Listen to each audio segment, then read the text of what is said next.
유전 과학 수업 시작합니다. 자, 오늘은 사람의 유전 현상에 대해서 배울 건데요. 밑에 보면 하고서는 남학생이 어떤 여자분을 보고 쪼르르르 친구한테 달려가서 오늘 너희 엄마가 학교에 오시기로 했니? 그랬더니 어떻게 알았어? 라고 지금 얘기를 하고 있죠. 이 남학생은 복도에서 마주친 사람이 친구의 엄마인 걸 어떻게 알았을까요? 모습을 보고 알았으니까 당연히 친구랑 닮았으니까 혹시 내 친구의 어머니신가 하고선 생각을 한 거겠죠? 그래서 밑에다 써보면 저 남학생은 어떻게 알았을까? 부모의 유전자를 자식이 물려받아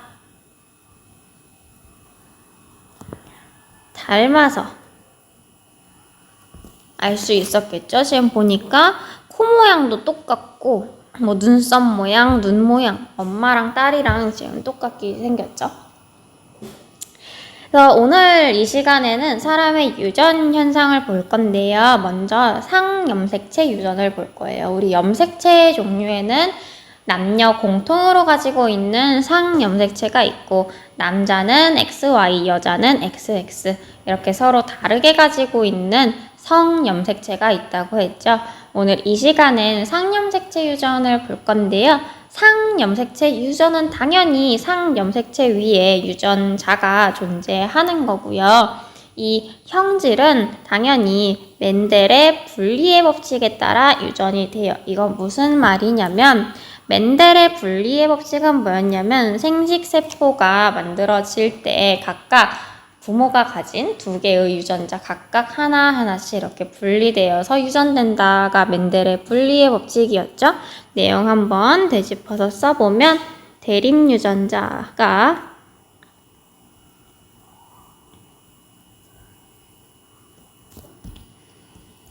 각각 분리되어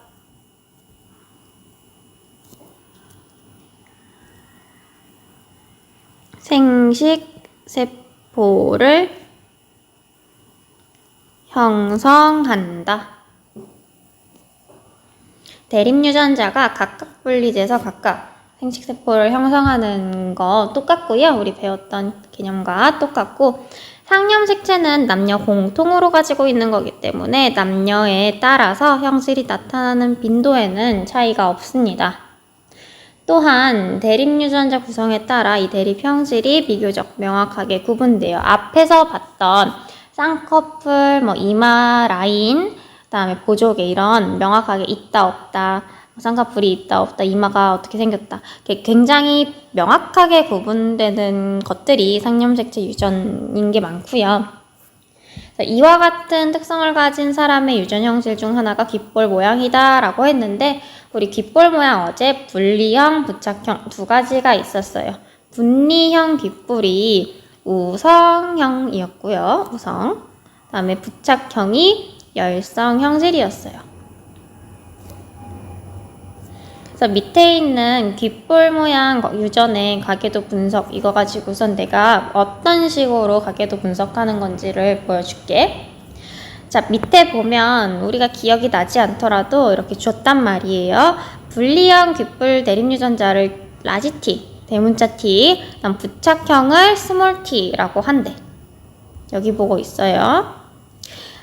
우리가 이렇게 써주면 대문자로 써주는 게 우성이잖아. 분리형이 우성이고 부착형이 열성이구나 라고선 알 수 있죠.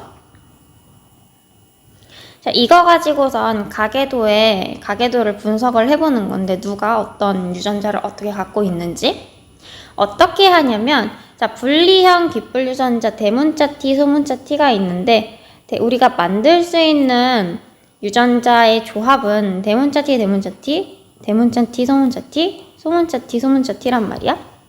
그런데 이렇게 소문자 T만 두 개 갖고 있으면 열성, 부착형 유전자만 두 개 갖고 있으면 부착형, 분리형 유전자만 두 개 갖고 있으면 분리형.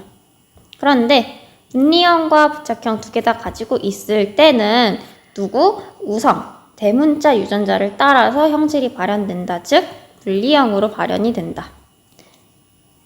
그래서 우리가 이 그림을 보고 가계도를 보고 분리형인 사람은 대문자 T, 대문자 T인지 대문자 T, 소문자 T인지는 확실하게 모르지만 부착형, 열성인 사람 같은 경우에는 100% 소문자 T, 소문자 T라는 걸 알 수 있죠. 그래서 우리가 100% 확신할 수 있는 그 유전자를 먼저 써줘.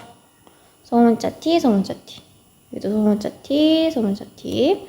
다 소문자 T, T겠지? 빨간색은 부착형이니까. 자, 그런 다음에 나머지를 조합을 해보는 건데, 자, 내가 100% 확신할 수 있는 건 이 파란색으로 썼어요. 그 다음에 조합하는 건 보라색으로 써볼게. 여기 보면 이 둘 사이의 자녀가 열성, 소문자 T, 소문자 T 가지고 있단 말이야. 하나는 아빠가 줬을 거고, 하나는 엄마가 줬겠지. 즉, 이 위에 사람들은, 이 위에 있는 부모는 각각 T를 하나씩 가졌을 거야, 소문자 T를. 그래야 자식한테 하나씩 주니까. 줘서 이 소문자 T, 소문자 T 가진 아들이 태어났겠지? 그런데 이 사람들은 분리형이란 말이야, 파란색. 분리형. 이 사람들이 분리형질을 띠려면, 분리형 귀를 보이려면 무조건 우성, 분리형 유전자를 하나는 갖고 있어야 돼. 분리형 유전자는 대문자 T니까 대문자 T 하나씩 가진 대문자 T, 소문자 T가 이 사람들의 유전자형이 될 거고, 마찬가지로 여기 은미 써있잖아. 은미가 소문자 T, 소문자 T의 유전자를 갖고 있어? 그럼 부모가 그 소문자 T, 소문자 T 하나씩 줘서 은미를 만들었을 거 아니야. 그러니까 부모는 소문자 T, 소문자 T 하나씩 가지고 있는 거고, 그런데 분리형을 띠고 있으니까 분리형 유전자인 대문자 T를 하나씩 가지고 있겠지. 그 다음에 은미의 뭐 동생인지 오빠인지 이 파란색 남자, 분리형 남자 자식을 보면 이 사람 분리형이니까 무조건 대문자 T는 하나 가졌을 거고, 그 다음 옆에 있을 게 대문자 T여서 이 사람이 대문자 T, 대문자 T인지 대문자 T, 소문자 T인지는 모르죠. 그냥 아빠가 대문자 T 줬을 때 엄마가 대문자 T 줬을 수도 있고, 아빠가 대문자 T 줬지만 엄마는 소문자 T를 줘서 분리형일 수도 있고, 그건 모르는 거지. 그래서 이 가계도를 보고 나머지는 다 알 수 있지만 이 은미의 오빠인지 남동생인지 하는 분은 대문자 T, 대문자 T인지 대문자 T, 소문자 T인지는 아직 확실하게 모른다. 그래서 이 정도까지 가계도를 분석할 수 있죠. 자, 그 다음에 보면은 어떤 게 있냐면 A, B, O, C 혈액형이 나타나 있어요. 우리 A, B형, A형, O형, B형 뭐 이런 거 얘기 많이 해봤을 텐데, A, B, O, C 혈액형을 결정하는 대립 유전자는 똑같이 상념색체에 존재해요. 얘도 성념색체가 아니고 상념색체 위에 존재하고, 이 A, B, O, C 혈액형을 결정하는 대립 유전자는 원래 항상 우리 두 개였잖아. 대문자 하나, 소문자 하나였는데 A, B, O, C 혈액형은 A랑 B랑 O랑 이 세 가지 유전자가 유전자를 조합해서 결정을 해요. 그런데 얘네의 우열의 관계가 어떻게 되냐면, 밑에 보면 대립유전자 O는 대립유전자 A와 B에 대해 열성이다. 이 말이 뭐냐면 A랑 B랑 있는데 O랑 또 있는데 O는 열성이라는 거야. 확연하게. 근데 대립유전자 A와 B는 우열관계가 없다. A랑 B는 동등한 관계야. 둘 다 똑같이 우성인 거야. 똑같은 만큼.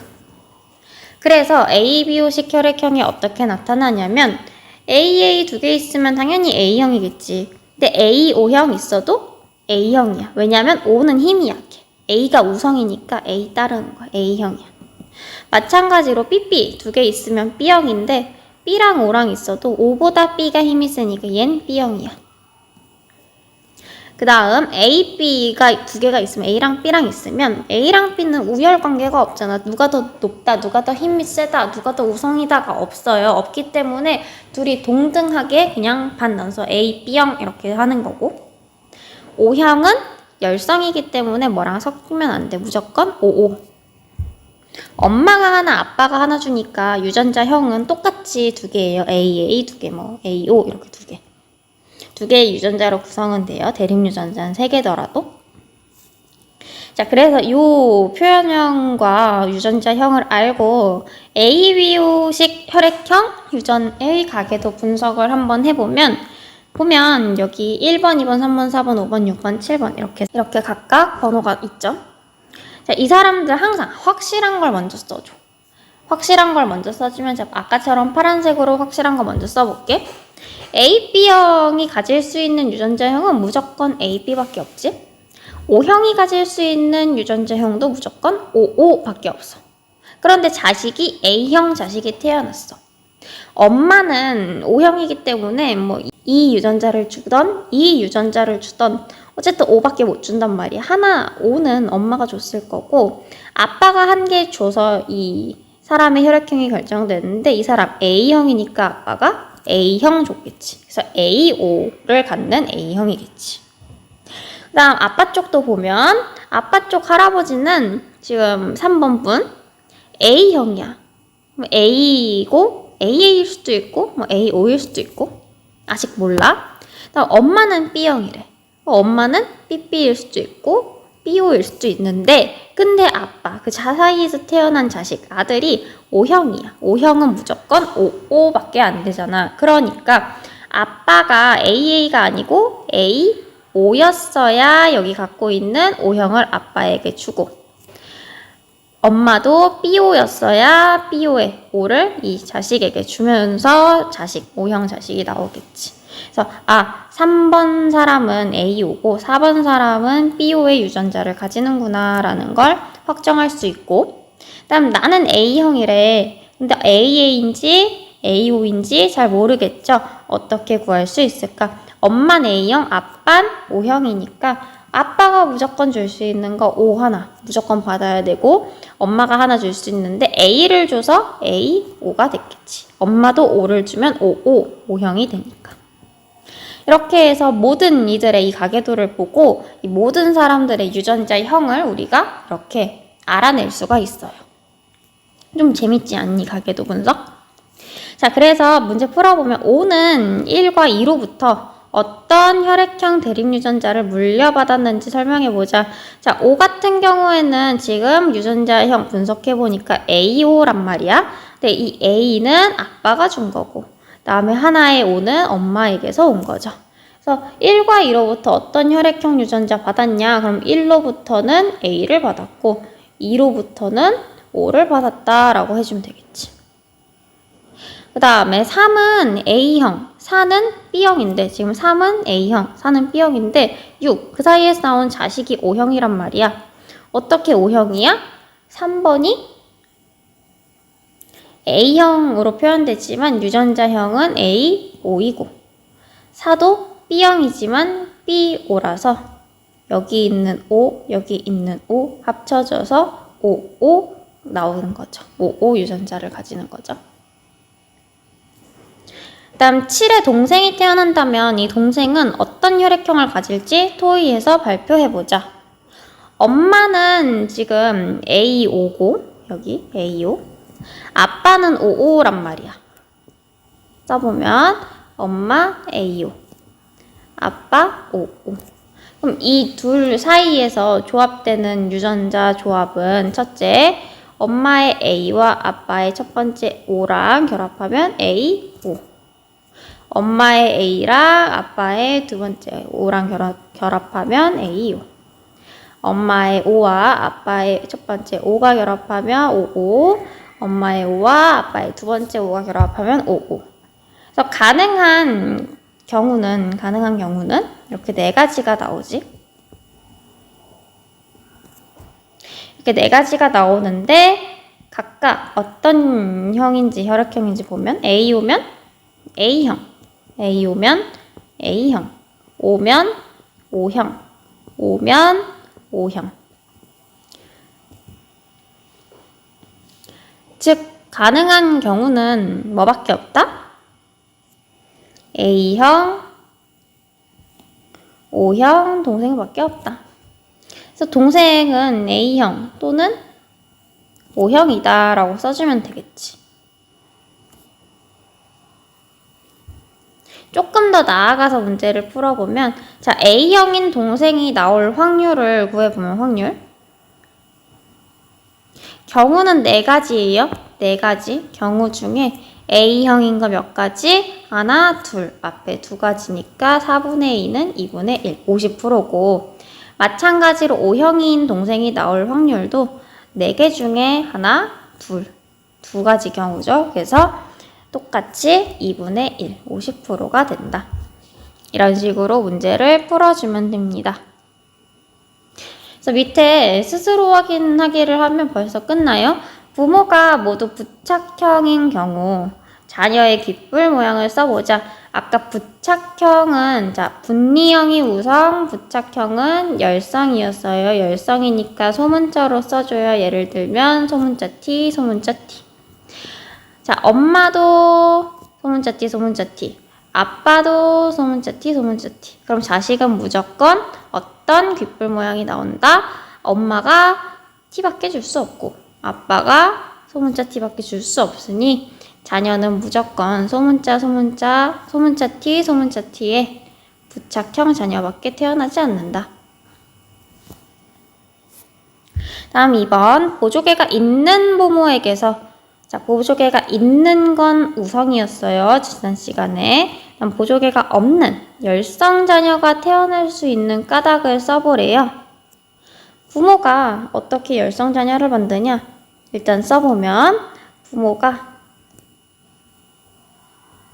열성 대립 유전자를 가지고 있어서 하나씩 물려주면 된다. 무슨 말이냐면 예를 들어 보조개가 있는 걸 대문자 A, 없는 걸 소문자 A라고 하면 부모가 보조개 어쨌든 있으니까 대문자 A 하나씩 가지고 있을 거고 소문자 A, 없는 것도 하나씩 가지고 있으면 이 사이에서 자녀가 엄마가 소문자 A, 아빠가 소문자 A를 줘서 열성 형질의 보조개 없는 자녀가 태어날 수 있게 되죠. 이렇게 부모가 각각 열성 대립 유전자를 갖고 있어서 이걸 물려주면 없는 자녀, 열성 자녀가 나올 수 있겠죠. 그래서 오늘은 이렇게 상념색체 유전을 가지고 가계도 분석하는 걸 했고요. 내일은 성념색체 유전에서의 가계도 분석을 해보겠습니다. 수고했어요.